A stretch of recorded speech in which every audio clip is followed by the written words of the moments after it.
पीले दांत वाली बहू। रंजना कभी ब्रश नहीं करती थी। उसे कितनी बार उसके माँ बाप ने डांटा, लेकिन उसका कोई असर उस पर होता ही नहीं था, जिस कारण से उसके दांत पीले पीले हो जाते हैं।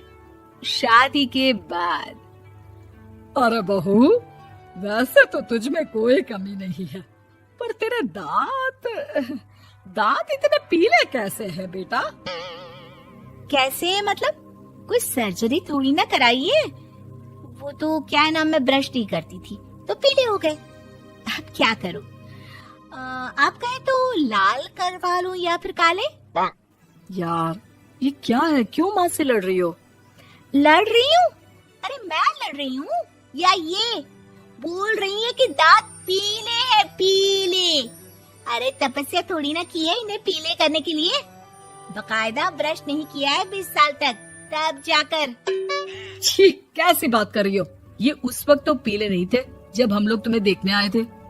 अरे तब साफ करवा लिया होगा डेंटिस्ट के पास जाकर। अब देखो कैसे पीले पीले लग रहे हैं। रंजना सास की तरफ गुस्से से देखती है। फिर शुरू हो गई पीले पीले पीले। अरे पीले तो तब भी थे जब मेरे हाथ का रसगुल्ला उड़ा उड़ा कर खा रही थी और बोल रही थी, लड़की नहीं गुणों का खजाना दे रहे भाई साहब आप। खैर, अब वो लोग करते भी तो क्या करते, पीले दांत वाली बहू पल्ले पड़ी थी तो झेलना तो था ही। एक दिन कीर्तन में रंजना गाना गा रही थी। अरे कमला बहन, माँ का द्वार है, यहाँ तो सब शुद्ध होकर आते हैं, फिर अपनी बहू को ब्रश भी नहीं करवाती तुम। दूर से पीले पीले दांत भक्ति में बाधा उत्पन्न कर रहे हैं। अरे कोई 2 साल की बच्ची थोड़ी ना लेकर आई हूँ मैं बहू बनाकर। अच्छी खासी लड़की है, अरे कैसे करवाऊं ब्रश? ये तो उसे खुद करना चाहिए ना। अब माँ बाप तो इसके जैसे तैसे निपटा दिए, ये नहीं सोचा कि सास कैसे संभालेगी। सास बहू को लेकर घर आ जाती है, लेकिन सोच लेती है कि अब इसे लेकर कहीं नहीं जाएगी। अगले रोज बहू कहती है, अरे क्या हो गया, मंदिर नहीं जाना क्या? कीर्तन का वक्त हो रहा है। मेरी मधुर वाणी से कान्हा जी जागते हैं और सोते हैं। आप तो जानती है ना उनकी भक्ति में कितना मन लगता है मेरा।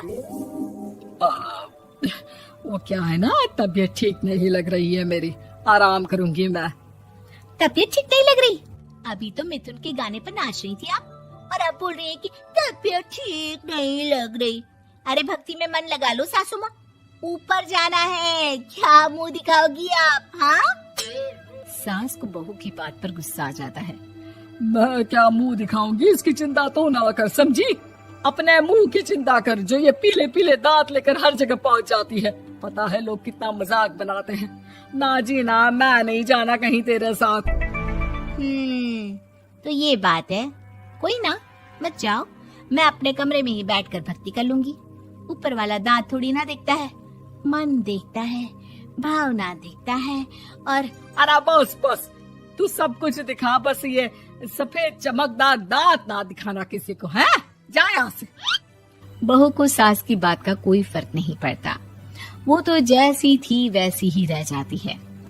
सुबह नहाकर किचन में खाना बनाना, फिर खाना खाना, कीर्तन भजन करना और सो जाना। एक दिन, माँ जी मैं सहेली के घर जा रही हूँ, शाम को लेट आऊंगी। हाँ हाँ तो जाना, मैंने कौन सा तेरी आरती करनी है घर पर बैठकर। रंजना सहेली के घर जाती है, जहाँ वो पार्टी में जाने की तैयारी कर रही होती है। अरे शिखा, कहाँ जाने की तैयारी कर रही है? मैं गलत वक्त पर आ गई क्या? अरे नहीं यार, उल्टा सही वक्त पर आई है। मैंने ये साड़ी और ज्वेलरी निकाली है यार, शाम को इनके ऑफिस की एक पार्टी में जाना है। बताना कैसा लग रहा है ये सब? नहीं यार, इस ड्रेस के साथ तो वो वाली ज्वेलरी अच्छी लगेगी। हाँ हाँ सही बोल रही है, मैंने ध्यान ही नहीं दिया। वैसे तो हमेशा से मस्त फैशन सेंस रखती है। तो बड़ा जाती होगी ना पति के साथ पार्टी में। रंजना कुछ नहीं बोलती, बस सोचती है कि यार काश ये बात सही हो जाती, पर मैं क्यों नहीं जाती पार्टी में? क्या इन लोगों की कोई पार्टी होती नहीं होगी? रंजना घर आती है और रात में पति से सवाल करती है, एक बात बताइए, आप मुझे किसी पार्टी में क्यों नहीं ले जाते? क्या आपकी यहाँ ऑफिस में पार्टी नहीं होती? पति बेचारा क्या कहता कि दांत पीले हैं तुम्हारे इसलिए। अरे कोई पार्टी होती नहीं हम लोगों के ऑफिस में, तो कहाँ से लेकर जाऊं? और मार्केट, मॉल, कहीं वीकेंड घूमना, कहीं तो। अरे यार सारे हफ्ते में एक छुट्टी मिलती है, तो सोचता हूँ कि आराम ही कर लूं। क्यों? रंजना मन मार के रह जाती है। पहले कभी सास के साथ मंदिर जाया करती थी, लेकिन वो भी सास ने ले जाना बंद कर दिया। घर बैठी बैठी रंजना बोर हो जाती है। तभी उसे आइडिया आता है और वो मायके जाने का सोचती है। सासू माँ, 2 दिनों के लिए मम्मी के घर जा रही हूँ। अच्छा अच्छा ठीक है, आराम से जा। और हाँ, माँ से कुछ अच्छी आदत सीख कर आना कि कैसे शरीर के हर भाग की तरह दांतों की सफाई भी जरूरी होती है, समझी? शुरू हो गई ना आप। वो लोग आपकी तरह नहीं है कि छोटी छोटी बात का बतंगड़ बना दे। उन लोगों के लिए मैं मायने रखती हूँ, ना कि मेरे पीले पीले दांत। रंजना माँ को बिना बताए उन लोगों को सरप्राइज देती है, लेकिन जैसे ही वो दरवाजे पर पहुंचती है, अंदर देखती है कि घर वाले कहीं जा रहे होते हैं। अब माँ, काश रंजना दीदी के दांतों वाली प्रॉब्लम नहीं होती, तो वो भी हम लोगों के साथ चलती ना बुआ जी की बेटी की शादी में।